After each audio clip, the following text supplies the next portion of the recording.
The story of Yajuj and Majuj, Gog and Magog in some traditions, is mentioned in various religious texts, particularly in the Quran, the Bible, and other ancient traditions, but with varying details.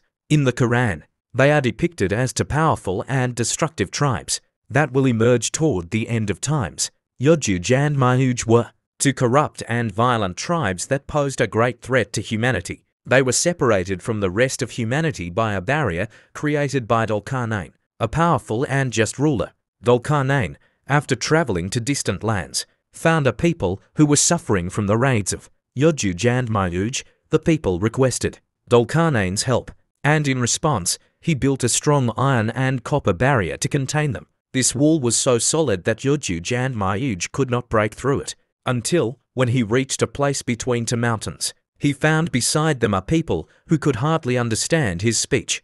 They said, "O Dhul-Qarnayn, indeed Yajuj and Majuj are causing corruption in the land. So, should we pay you tribute in exchange for you to make between us and them a barrier? This barrier would hold Yajuj and Majuj back until the end of time, when it will be breached.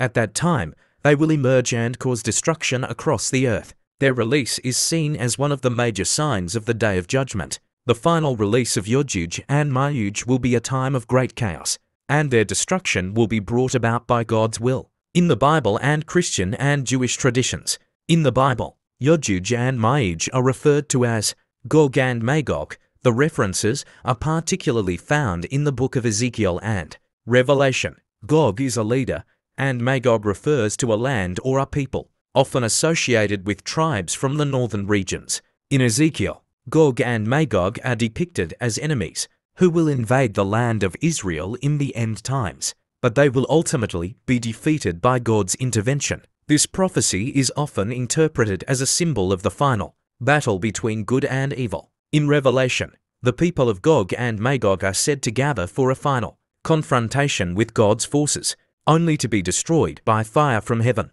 Interpretation and significance. The Quranic story of Yajuj and Majuj, like the biblical account, is often interpreted symbolically to represent chaos, corruption, and evil forces that will emerge at the end of the world. In Islamic tradition, the emergence of Yajuj and Majuj is a sign of the approaching Day of Judgment.